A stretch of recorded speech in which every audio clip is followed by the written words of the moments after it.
할렐루야. 네.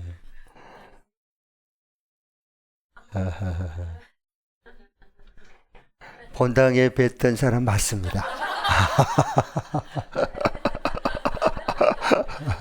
네. 굉장히 총기가 있으시고 눈썰매가 있으십니다. 네.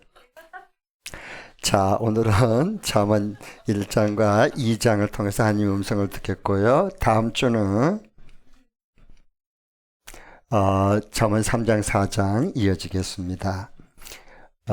잠언은 1장 1절에 보면 솔로몬의 잠언이다. 그래서 물론 아굴도 쓰고 루멜도 쓰고 그랬지만 대부분 다 하나님께서 솔로몬을 통해서 잠언을 쓰게 하셨죠. 1장 1절이 한번 읽어보겠습니다. 1장 1절 시작. 그것은 다윗의 아들 이스라엘 왕 솔로몬의 잠언이다. 네. 하나님은요, 우리들의 그 주 관심을 이렇게 잘 아셔요. 그래서 하나님께서 솔로몬에게 지혜와 계시의 영을 주어가지고 성경을 쓰게 했죠. 특별히, 네. 중년 때는 삶의 지혜, 하나님의 그 뜻을 알고 지혜롭게 살아가는, 그게 굉장히 중년 때는 지혜가 있어야 돼, 중년 때는요. 그렇게 잠언을 쓰게 했고, 청년 때는, 솔로몬 청년 때는 뭐가 주관심이에요? 사랑. 그래서 아가서를 쓰게 했어요. 사랑을 노래할 수 있는. 네. 그 다음에 노년 때는 인생에 살다 보고 모든 영광, 모든 부귀영화, 모든 삶을 다 살아봐도 너무 허무한 거예요. 그래서 헛되고 헛되니 모든 것이 헛되도다 그러잖아요. 그러면 이 헛된 것을 노년에 어떻게 극복할 수 있는지를 전도서를 통해서 말씀해 주신 거죠. 네. 그래서 오늘은 이제 이 중년의 지혜에 대한 부분을 우리가 보도록 하겠습니다. 사실 예수님께서 그 12 제자들이 이제 그 복음 전도하도록 파송하잖아요. 보내잖아요. 세상으로. 그걸 보낼 때 뭐라 그랬어요? 내가 너희들을 보낸 게 꼭 양을 1위 때 보낸 것과 같다는 것이 만만치 않아요. 세상이에요. 사탄이 모두 물고 뜯고 이러기 때문에 1위 때로 꼭 보낸 것 같다. 뭘? 순진한 양을. 그렇게 말씀하거든요. 그래서 그러면은 양이 1위를 극복할 수 있는 게 뭘까요? 그래서 예수님께서 이와 같이 말씀했어요. 너희는 뱀처럼 뭐하라? 지혜롭고. 뱀처럼 지혜로워야지 양이 1위 때 가운데서도 복음을 증거하는 생명의 역사가 일어난다라고 하는 걸 말해준 거야. 뱀처럼 지혜롭게 동시에 비둘기처럼 순결하게, 항상 중심은 비둘기처럼 순수하게. 그렇지만 이 모든 위기를 대처하는 뱀처럼 지혜로움이 있어야 돼요. 뱀은 정말 강교하지만 한 가지 독특한 게 하나 있어요. 위기를 대처하는 능력이 어떤 짐승보다 굉장히 빠릅니다. 뱀은요. 여러분 뱀 다 알죠? 네. 위기 대처 능력이 굉장히 빨라요. 순발력이 있는 겁니다. 그래서 그걸 예수님께서 뱀처럼 지혜롭게 대처하라라고 말씀하신 거예요. 그런데 오늘날 우리 그리스도인들은 성경대로 믿고 성경대로 안 사니까 거꾸로 가는 거예요. 그래서 비둘기처럼 순결한 건 순결에 밀어 터졌어. 만날 당해. 어디 직장에 가고 어디 가도 만날 일 터지면 만날 당해. 왜냐? 비둘기처럼 순결하니까. 그런데 대체하는 능력이 별로 없어, 죄로움이. 그럼 비둘기처럼 순결함이 먼저예요? 뱀처럼 지혜롭게 대처하는 게 먼저예요? 뱀처럼 지혜롭게 대처하는 게 이게 먼저예요. 그런데 우리는 너무 예수 믿는 사람들 순둥이 순순이밖에 없어. 응? 답답할 정도로 세상에 나가서 뭔가 이게 사람들한테 저 위기를 딱 차고 나가고 돌파하고 뛰어넘고 뭔가 저 새로운 것을 만들어내고 이러면 지혜로움이 대처하는 지혜로움이 나와야 되는데 그냥 순수하기만 그냥 비둘기처럼 순결해. 네. 그러니까 여러분은 오늘 이제 뱀처럼 지혜로움을 배울 거예요. 아멘. 수요성경 때는 잘 나온 거예요? 못 나온 거야? 하나에 뽑아놓은 남겨놓은 마지막 씨앗으로 남겨놓은 사람만 오는 거예요. 아멘. 네. 쉬고 싶고 놀고 싶고 다 자기 뭐 운동하고 싶고 다 그런 거지 뭐. 자기 하고 싶은 거 하지 뭐.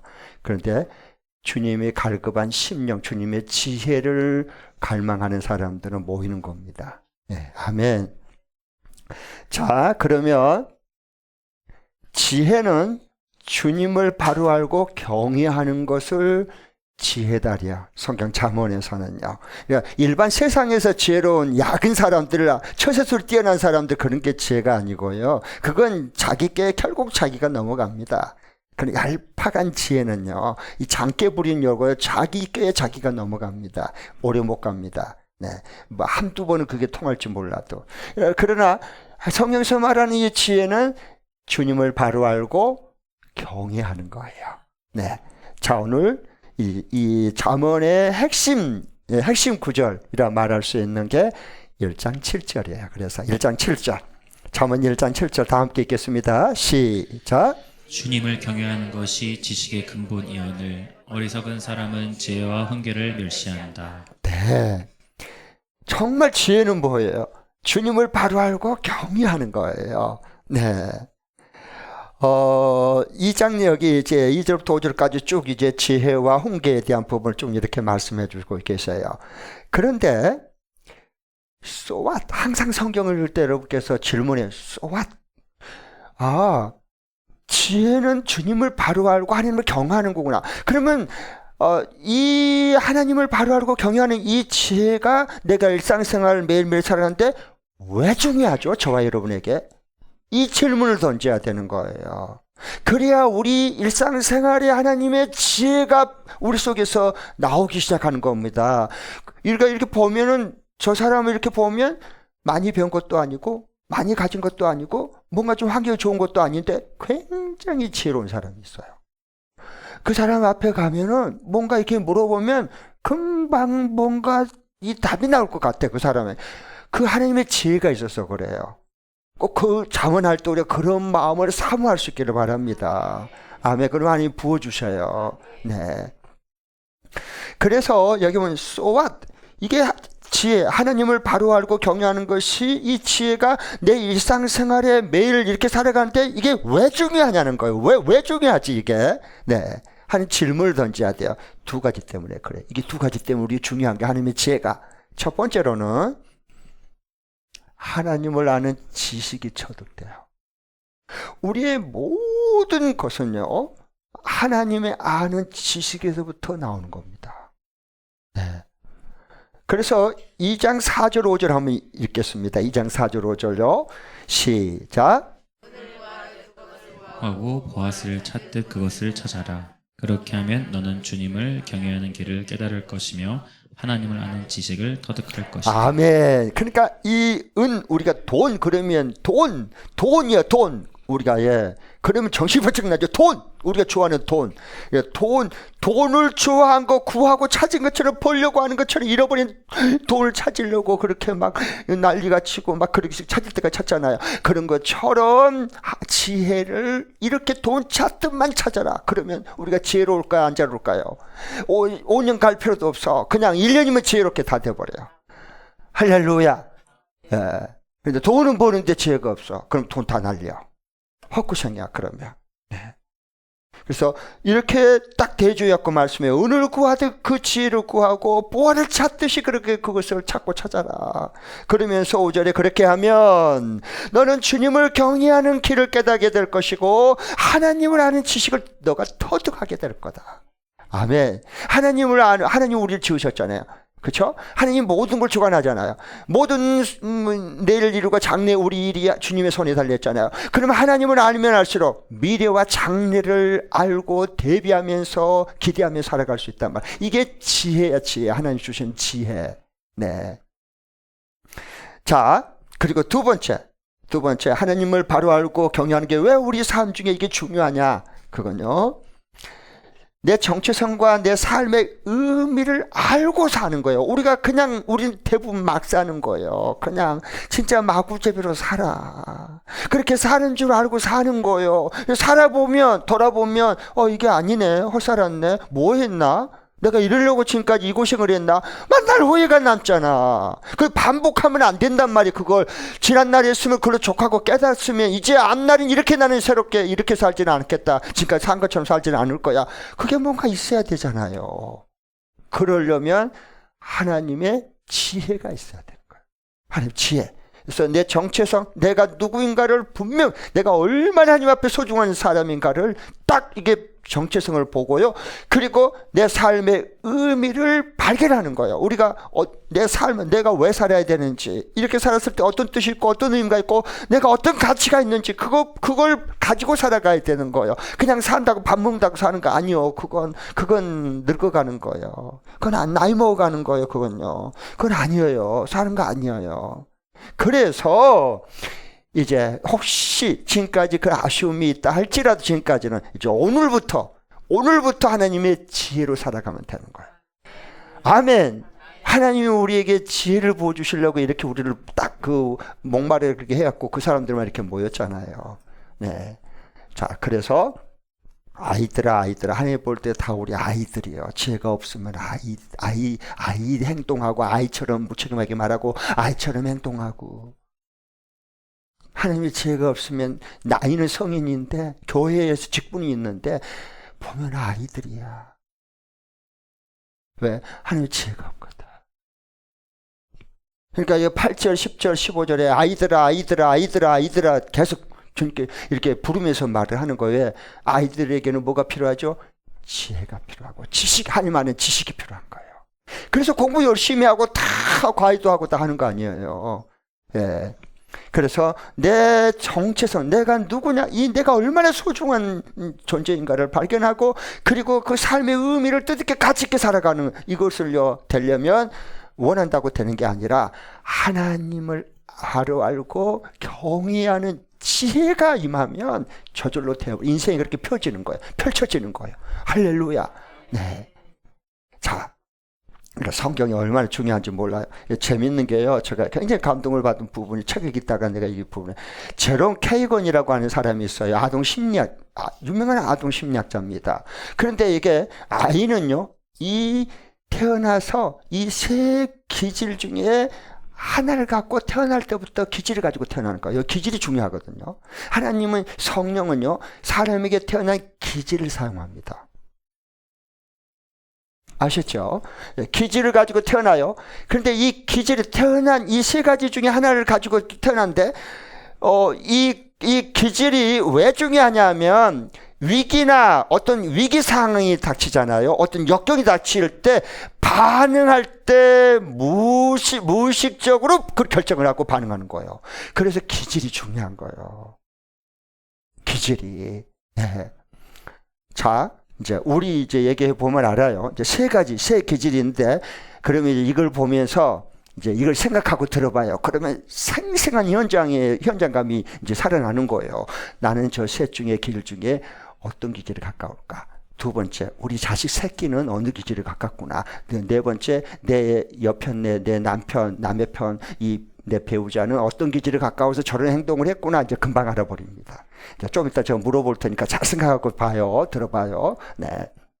첫 번째로는 불안해서 뒤로 물러간 이게 기질이 있어요.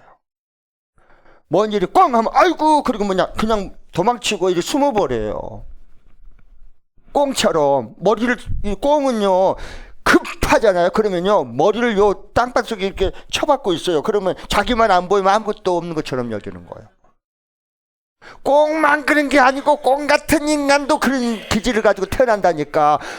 그러면 여러분 어떤 일이 딱 터지면요 뭘 이렇게 딱 손을 걷고 딱 뭐야 이거 뭐지 어떻게 하면 해결할 수 있지 좀 이래야 되는데 뭐 이거 턱 쳐지면 여보 빨리 해결해. 자기는 잠수 타는 거야. 아우 진짜 어떻게 하면 좋아. 애들도 그런 애들 태어날 때 그런다니까. 누가 안 가르쳐준데 애가 그런 애가 있어요. 애들 한 배에서 나왔잖아요 자식이. 근데 어떤 애는 이렇게 하고 하는 이렇게 다 달라. 그 기질 때문에 그런 거예요. 불안해서 뒤로 물러가고 숨어버리고 무조건 도피해버린 거예요. 나 몰라 해버린 거 그냥. 해결하려고 하지 않아요.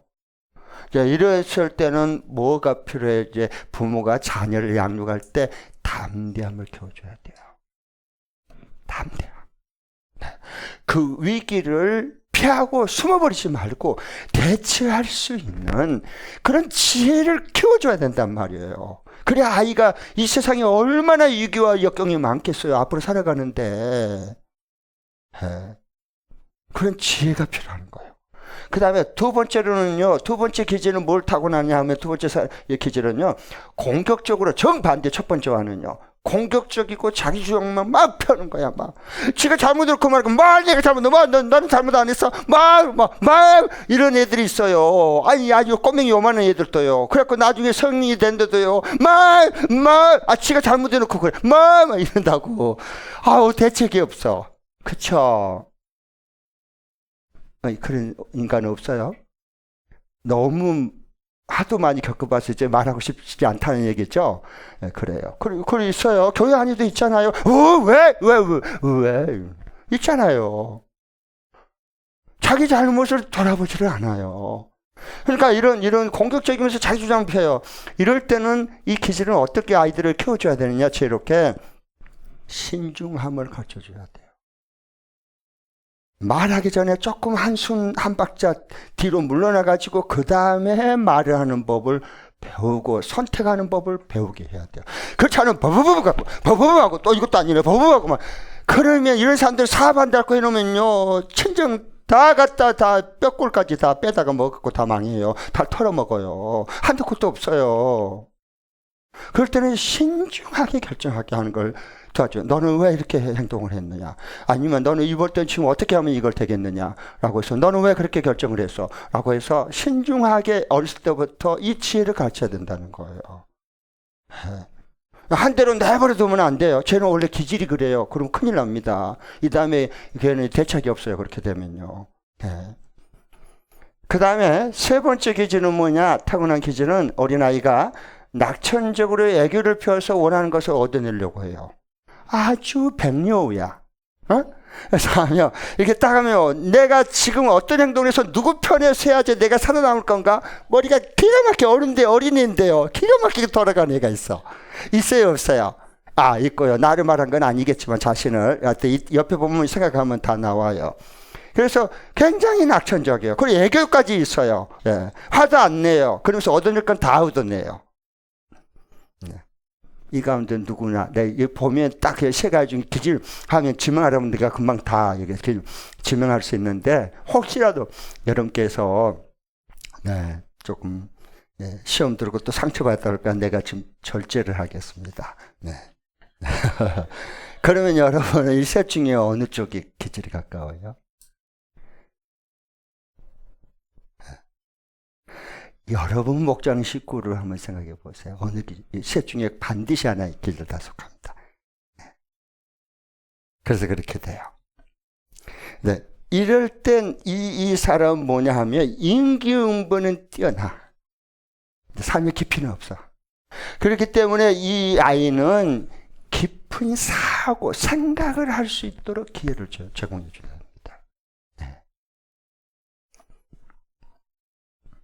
근데 예수님 봐보세요. 예수님은요, 참 온전한 지혜자는 예수님밖에 없잖아요.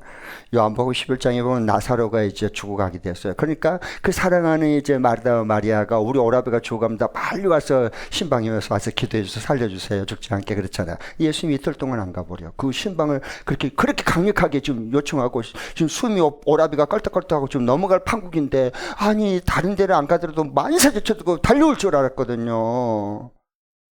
우리만 짝사랑하나? 그리고 이틀 동안 안 와버려. 일부러 안 오는 거예요. 얼마나 섭섭했겠냐고. 지금 이런 위급한 상황인데, 신방을 요청했는데, 달려올 줄 알았는데, 안 와버려. 죽어버렸어, 도중. 그걸 갖다 묻어버렸어. 얼마나 기가 막히겠어. 근데 예수님이 죽은 다음에 무덤으로 신방 오는 거예요. 오지나 말지. 아니면 살아있을 때 오든가. 다 그게 인간적인 생각이에요. 전부 다 믿음 없는 사람들이 옳은 줄 알고 자기가 옳다고 생각하고 다 전부 다 자기 기준에 의해서 다 생각하고 다 판단하고 다 비난하고 그런 거예요. 여러분 아세요? 예수님을 그래서 알아야 되는 겁니다. 우리. 그래 하나님을 바로 진리를 알고 하나님을 경외하는 기쁨 속에 들어갈 수 있어요. 네. 그러니까 예수님께서 무덤으로 가서요 눈물을 흘리면서 일부러 이틀 동안 기다린 거예요. 왜? 사랑하는 마르다 마리아에게 부활 생명이 무엇인가? 내가 부활 생명인데 부활 생명이 무엇인가를 직접 목도하고 경험하고 그렇게 해서 부활 생명의 신앙을 갖도록 심어주고 싶은 거예요. 그래서 가서 나사렛에 나오라 해서 나와서 살려주잖아요. 네. 자,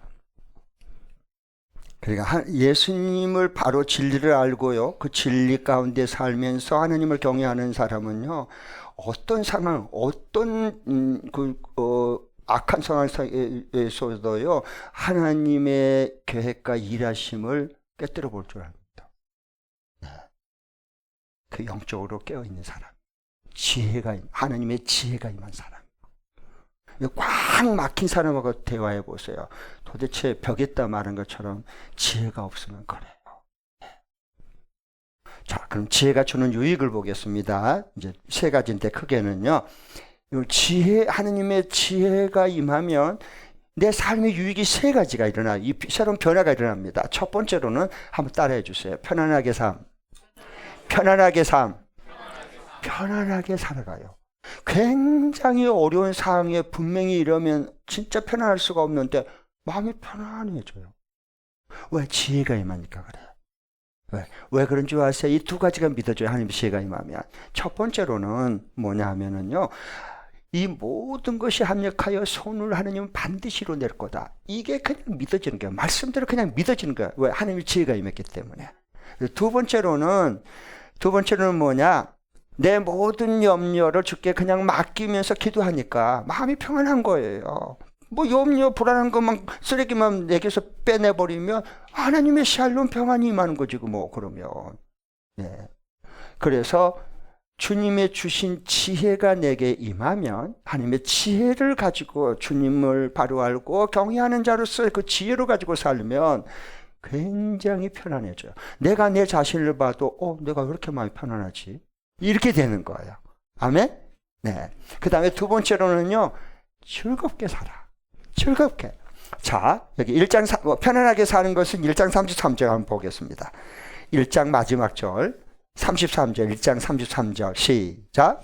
오직 내 말을 듣는 사람은 안심하며 살겠고 재앙을 두려워하지 않고 평안히 살 꼭 것이다. 와요. 편안, 재앙을 두려워하지 않아. 안심하고 하나님 주신 지혜를 때문에 평안하게 살아가는 거예요. 하나님 지혜가 임하니까. 두 번째로는 즐겁게 살아. 2장 9절 10절 다 함께요. 2장 9절 10절 시작. 그때야 너는 정의와 공평과 정직이 모든 복된 길을 깨달을 것이다. 지혜가 내 마음속에 들어가고 지식이 내 영혼을 뭐하게 할 거다? 즐겁게 하는 거예요. 즐겁게. 하나님 아는 지식이, 지혜가 우리 삶을 주님의 지혜가 임하면 임할수록 즐겁게 인생을 살아가는, 내 영혼이 즐거워할 수 있단 말이에요. 아멘. 네. 자, 그리고 세 번째 마지막은요. 탐욕과 음욕의 유혹에서 우리를 보호해주고 지켜줘요. 뭐가? 하나님이 주신 지혜가. 이 세상 살면서 얼마나 탐심이 우상숭배잖아요. 얼마나 탐욕이 우리가요 욕심이 많은지 모르고요, 얼마나 이성의 음욕 유혹이 많은지 몰라. 이 세상은 음란한 시대예요. 예수님 말씀했잖아요. 이 시대는 악하고 음란한 세대예요. 음란할 뿐만 아니라 너무 사악해. 자식이 부모를 때려 죽여. 부부가 보험금 타먹으려고 몰래 물에 빠뜨리고요. 그리고 보험금 타먹어. 무서워. 그렇게 악할 수가 없어요. 그러니까 이 탐욕과 이 음욕이, 이 유혹에서 하나님의 지혜가 우리를 지켜주고 보여줍니다. 자, 그래서 1장 10절부터 19절 나오고요. 2장 16절부터 19절에도 계속해서 이게 나오는 거예요. 자, 2장 16절부터 19절까지만 한번 읽어보겠습니다. 시작. 지혜가 너를 음란한 여자에게서 건져주고 너를 꾀는 부정한 여자에게서 건져줄 것이다. 그 여자는 젊은 시절에 짝을 버리고 하나님과 맺은 언약을 잊은 여자이다. 그 여자의 집은 죽음에 이르는 길목이요 그 길은 죽음으로 내려가는 길이다. 그런 여자에게 가는 자는 아무도 되돌아오지 못하고 다시는 생명의 길에 이르지 못한다. 아멘. 그러니까 하나님 주신 지혜는요, 이런 그 탐욕, 우상 숭배에 빠지기 쉬운 그 탐욕하고, 그 다음에 여기저기서 얼마나 많은, 예? 그 음란한 이성의 유혹이 많아요. 요즘은 뭐 다 핸드폰이나 뭐 손 안에 들어왔으니까 뭐. 얼마나 못된 짓 사람 안 볼 때 얼마나 음란한지, 사람만큼 음란한 사람이 없어요. 음란 사람만큼. 그런 때가 돼버렸어요. 네. 그리고 본능으로 움직여라, 성욕으로 움직여라. 뭐 또 이렇게 또 사회가 또 가르치고 또 그렇게 되니까 뭐 이건 뭐 소돔과 고모라 성을 저리 가라요 이제. 그런 때가 돼버렸어요. 근데 이제 하나님의 지혜가 임하면 이걸 예방할 수 있고 처방할 수 있어. 혹시 이 탐심에 빠졌어도, 음욕에 빠졌어도 얼른 그걸 처방하고 그걸 깨끗하게 극복은 일어날 수 있고 사함 받을 수 있단 말이에요. 하나님의 지혜가 임하면 분별력이 생기는 겁니다. 네. 꼭 걸려가지고 창피는 부끄러움 다 당하고 그러면 어려워져. 지혜가 없어서 그래. 네. 마귀는요, 이 시대는요, 얼마나 영리한지 딱 두 가지로 우리 그리스도인들을 미혹하고 유혹하고 걸려 넘어 끌고 갑니다. 탐욕과 음욕입니다. 그 장사 없습니다. 탐욕에다가 음욕이야. 벌러덩 다 넘어가는 거야. 하나님의 지혜가 없으면. 몰래 만나잖아, 다. 모르게 만나잖아. 모르게 다 하잖아. 근데 뭐, 스스로 거기에 빠져 들어가는 거지, 뭐. 그 함정에. 그런 때가 돼버렸어. 그래서 정말 이 시대에 하나님 진리를 알고 하나님을 경외하면서 살려면요, 하나님의 지혜를 받아야 돼. 하나님의 지혜가 너무 있어야지 되지. 우리 욕심으로, 우리 생각으로 안 됩니다, 그건. 네.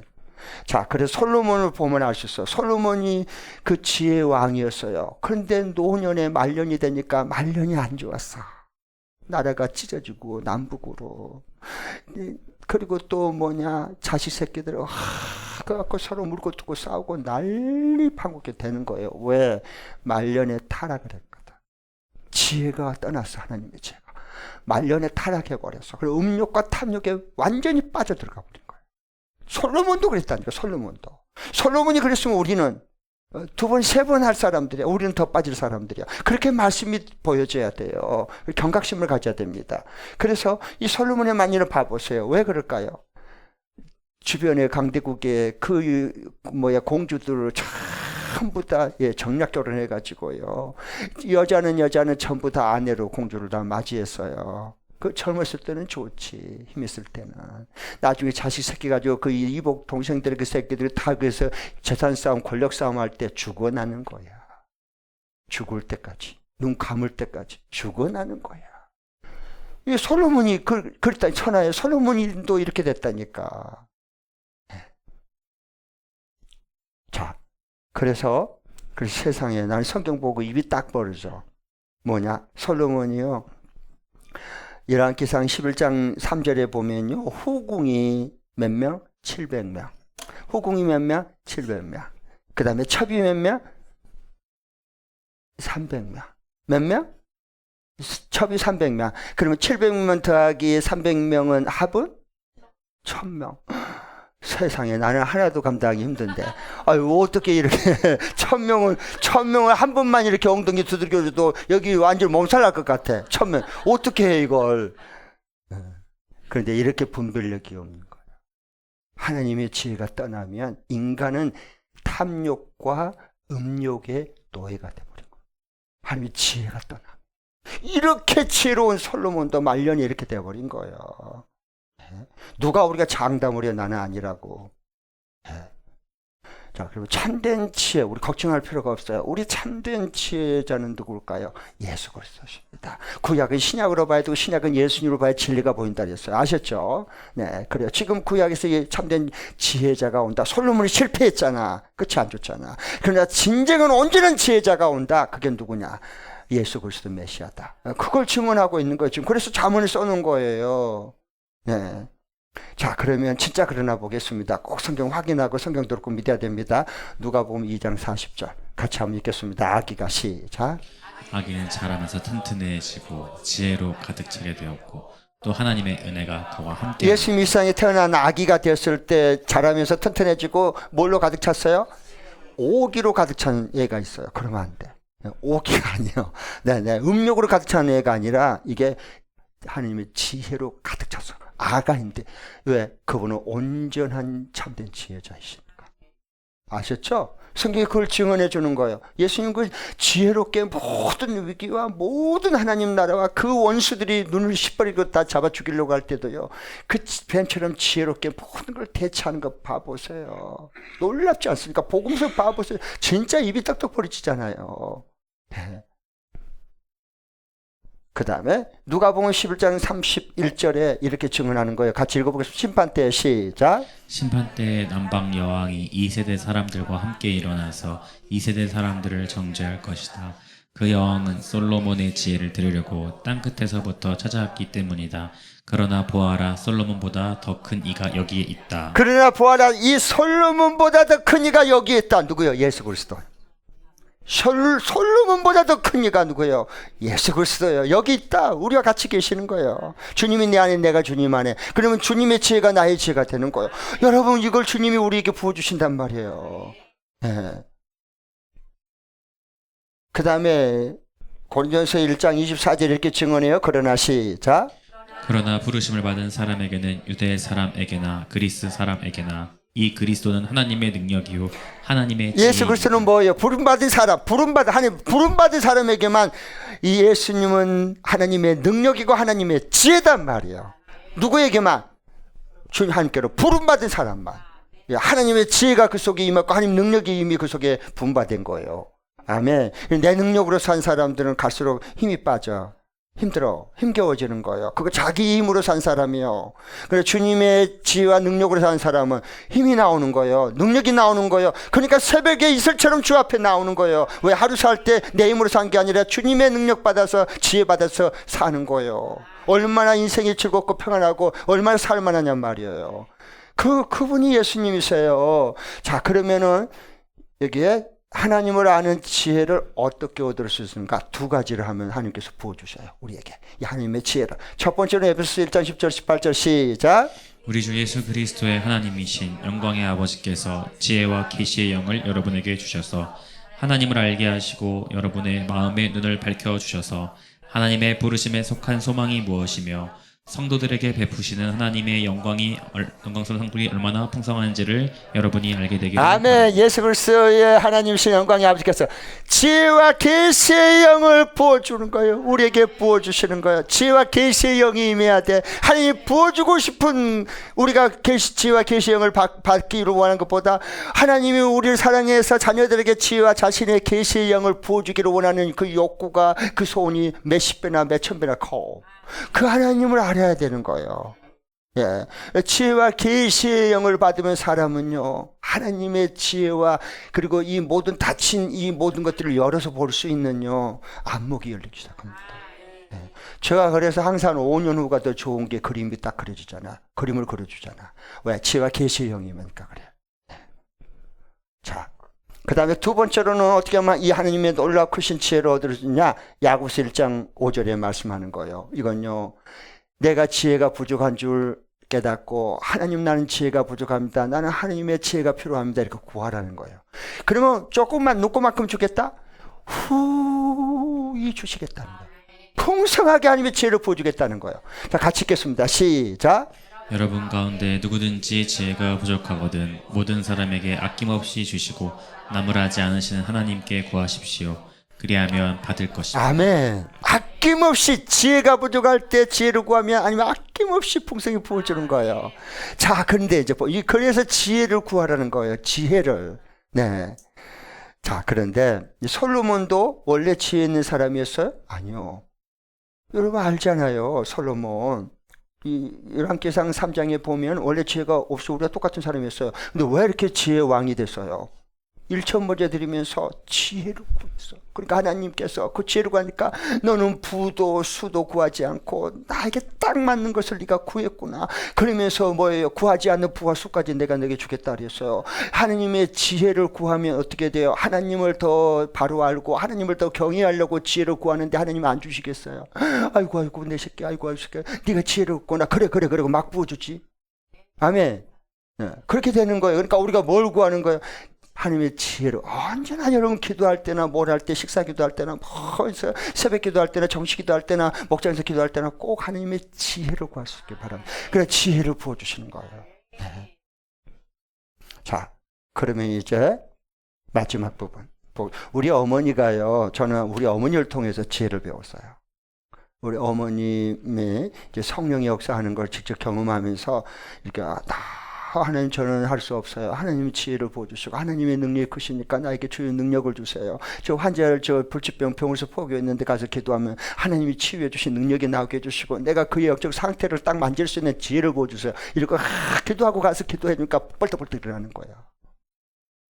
그 대학생들 그때 똑똑한 사람들이 와가지고 무릎 꿇고 기도받고 권사님 나를 위해 기도해 주세요. 이런 어려움이 있는데 이렇게 좀 막혀진 것 좀 풀어줄 수도 하나님께 좀 기도해 주세요. 우리 어머니가 딱 보고 그러면 너가 이렇게 하겠느냐? 하겠습니다. 그럼 기도해 줍니다. 그대로 열립니다.